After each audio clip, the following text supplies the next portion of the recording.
Halo teman-teman, aku Fani. Hari ini kita akan belajar bersama mengenai bangun datar. Siapkah teman-teman? Ayo kita ke negeri geometria.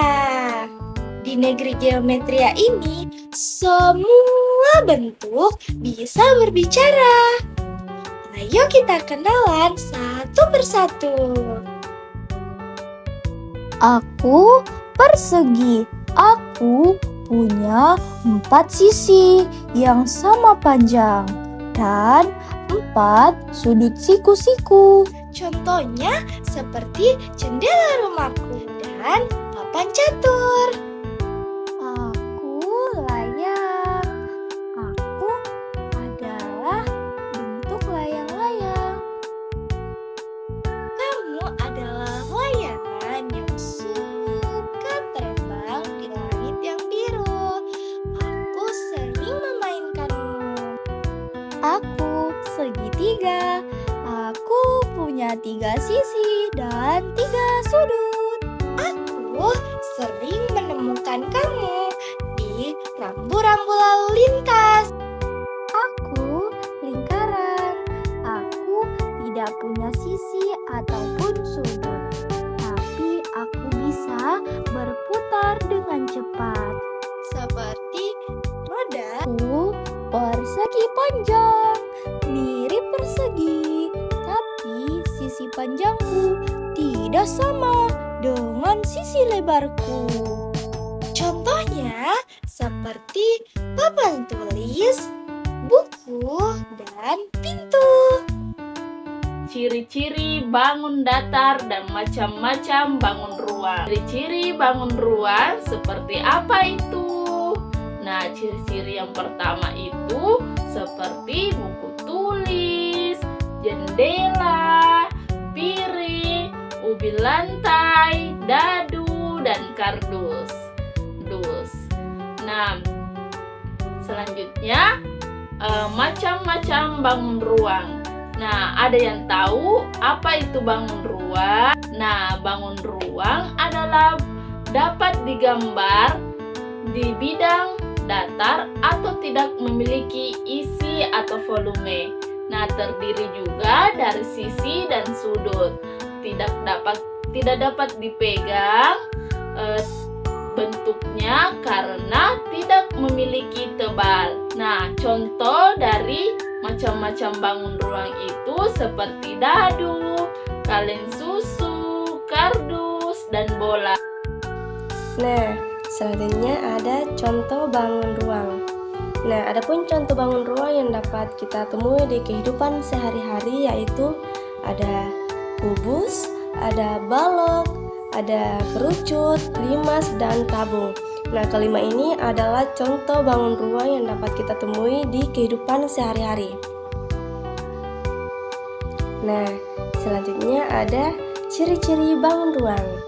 Yang pertama itu ada 3 dimensi. 3 dimensi ini meliputi ada panjang, lebar, dan tinggi sehingga dapat menempati ruang. Nah, selanjutnya ada sisi. Sisi adalah permukaan yang dapat membatasi ruang, seperti bidang datar dan bidang lengkung. Nah, selanjutnya ada rusuk. Rusuk adalah tempat pertemuan antara 2 sisi. Bisa sisi lurus dan bisa sisi lengkung. Nah, selanjutnya ada titik sudut. Titik sudut ini adalah titik pertemuan atau tempat pertemuan antara 3 atau lebih rusuk. Nah, yang terakhir ada volume. Volume adalah ruang yang dapat diisi oleh bangun tersebut. Setiap bangun ruang dapat dihitung volumenya masing-masing. Sekian. Selanjutnya kita belajar mengurai bangun datar. Amati bangun datar di bawah ini. Bentuk apa yang kalian lihat? Dapatkah kalian melihat bentuk segitiga? Ya, berikut contoh segitiga yang dapat terbentuk dari dua garis bantu. Ada di sisi atas dan juga di sisi bawah. Jadi ada dua segitiga. Selain segitiga, bentuk apa lagi yang kalian lihat? Ya, kita bisa mendapatkan bentuk persegi panjang. Bangun datar tersebut dapat kita urai menjadi beberapa bentuk sederhana.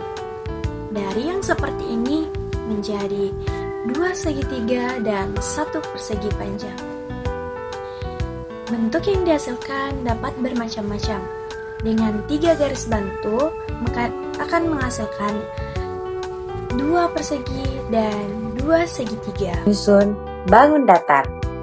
Kita akan menggunakan bentuk seperti persegi, segitiga, lingkaran, dan persegi panjang. Kita akan belajar bagaimana cara menyusun bangun-bangun tersebut menjadi bentuk yang baru. Siap bermain sambil belajar? Yuk kita mulai. Beberapa bangun datar dapat disusun. Disusun menjadi satu bentuk bangun yang baru. Menyusun bangun datar disebut komposisi. Ada berbagai cara menyusun bangun datar. Setiap cara menghasilkan bentuk yang berbeda-beda. Contohnya, kita akan menyusun segitiga. 2 segitiga ini bisa kita susun menjadi bentuk yang berbeda. 2 segitiga bisa kita susun menjadi bentuk persegi.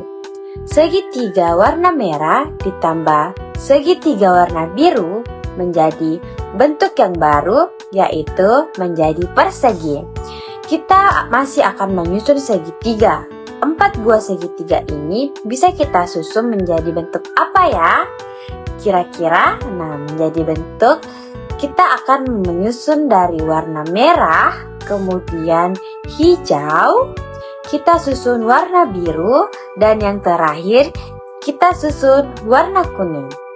Ya, tepat sekali, menjadi persegi panjang. Kalau persegi dan segitiga bisa kita susun menjadi apa ya?